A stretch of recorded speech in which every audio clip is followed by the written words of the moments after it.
So I think it first started out, I was making mead, which is alcohol made from honey. And eventually, I want to get back into doing that and start a little farm meadery. But that's been a lot of fun for sure. And just with making all that, I was always getting creative, throwing different things together. And I started playing with some hot honey, and, the response was just everyone loved it. It was like, oh, when are you going to sell this?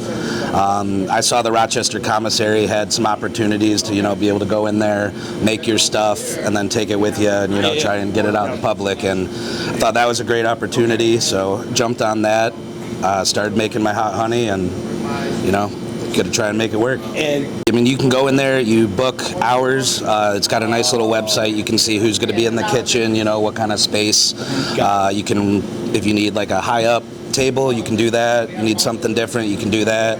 You just kind of go in there, do your thing, clean it up, and then you get to leave. And that's really nice, so you don't have to worry about renting a space. Like year round, it's like, I got a Friday off. I can go in there. I can, and it's put it on everything, right? I think you can put it on everything. I think it's kind of like mead, how it's, not a lot of people may know about it, but the more things you put it on, the better. Pizza's my favorite thing for sure.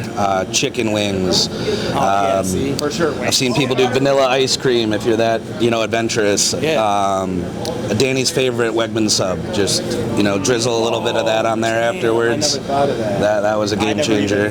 Thought of that. Chicken cutlets. And you can marinate stuff in this too. Right? Yeah. Anything you want to do with it, man. Wow.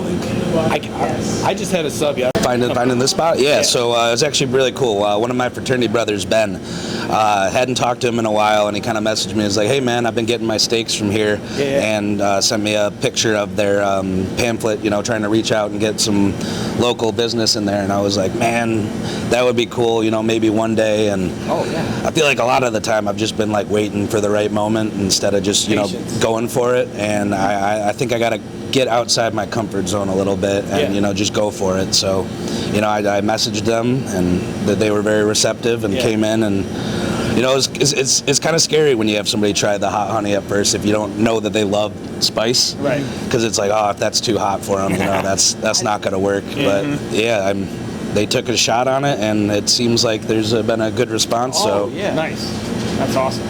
Where you got your honey from?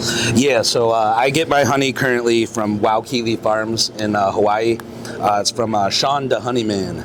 It's a guy from Hawaii, you said? Yeah, on the Big Island.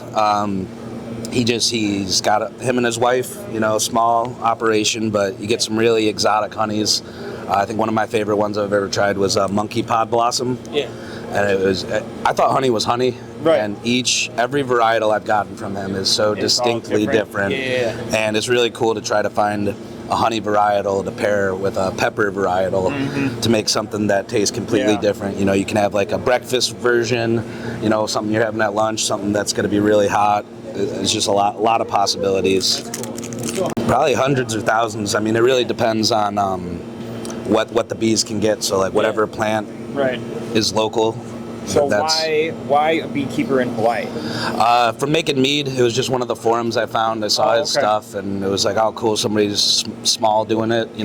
Let's support them. And Hawaii, you think going on vacation, I think a lot of people are like, oh, I want to go to Hawaii. So, why not have a vacation for your mouth and, get a little something different. Like it. Vacation for your mouth.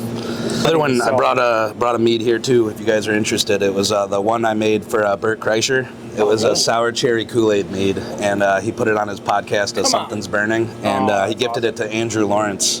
I don't know if you know who that is, but he's another, he was a kid actor. He was in Mrs. Doubtfire. He was TJ Detweiler in like Recess. He was on that podcast, and so he gifted it to him. So how stoked were you about that? That was really cool. Yeah. Oh my god! The this one that you're selling, right? Yep, this is my commercial one. It's tropical fruit blossom honey infused with Reaper X powder, and the Carolina Reaper sits at about 1.7 million Scovilles. So this is about one of the hottest peppers in the world, infused with sweetness to hopefully take a little bit of that bite away. But we'll see.